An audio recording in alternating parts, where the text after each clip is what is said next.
ఇక డీటెయిల్స్ చూస్తే యూట్యూబ్ జర్నలిస్టులపైన కీలక వ్యాఖ్యలు చేశారు తెలంగాణ ముఖ్యమంత్రి రేవంత్ రెడ్డి.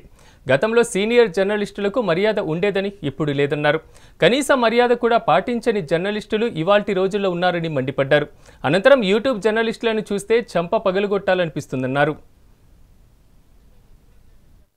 మీరు డిఫరెన్షియేట్ చేయండి, వాళ్ళని వేరుగా కూర్చోబెట్టండి.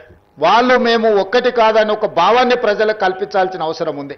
ఈరోజు media, social media, digital media ఎవడు పడితే వాడికి మొత్తం పెన్ను పేపర్ ఇస్తా వాళ్ళు మొత్తం రాయలేడు, ఏబిసిడీలు మొత్తం రాయలేడు. వాడు కూడా నేను జర్నలిస్ట్ అంటాడు. ఏం జర్నలిస్ట్ అంటే నేను సోషల్ మీడియా జర్నలిస్ట్ అంటాడు. మన పేరు పక్కనే జర్నలిస్ట్ అని పెట్టుకుంటాడు. అది మొత్తం వాళ్ళ ఇంటి పేరే అయినట్టు, వాళ్ళ తాతలు ముత్తాతల నుంచి జర్నలిజంలో పుట్టి పెరిగినట్టు జర్నలిస్ట్ ఎల్లయ్య, జర్నలిస్ట్ పుల్లయ్య అని పెట్టుకుంటారు.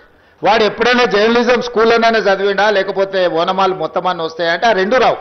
జర్నలిజం అక్షరం ముక్క కూడా. కానీ ఈరోజు అది ఏమీ లేదు. ఎక్కువ ఆవారగా రోడ్ల మీద తిరిగేటోడు, ఎక్కువగా తిట్లొచ్చినోడు, ఏదంటే అది మాట్లాడేటోడే ఈరోజు జర్నలిస్ట్ అనే ముసుగు తోడుకొని సోషల్ మీడియాలో అందరి పట్ల అసహ్యకరమైన భాషను ఉపయోగించే పరిస్థితులు వచ్చినాయి.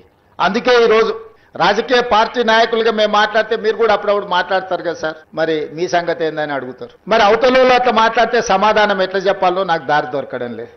మన ప్రాంతంలో జరిగిన విద్యుత్ ఉద్యమాల వెనుక ఇంత కఠోరమైన దీక్ష జర్నలిస్టులది ఉన్నది.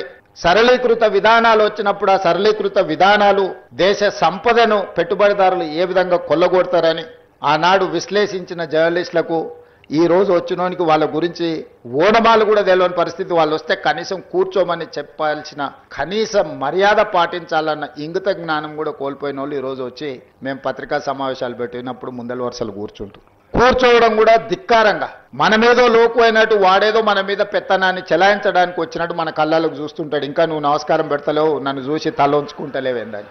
నాకైతే అప్పుడప్పుడు అనిపిస్తుంది దిగిపోయి పల్ల చెంపలు వలగొట్టాలని. కానీ పరిస్థితులు, హోదా అడ్డం వస్తుంటాయి.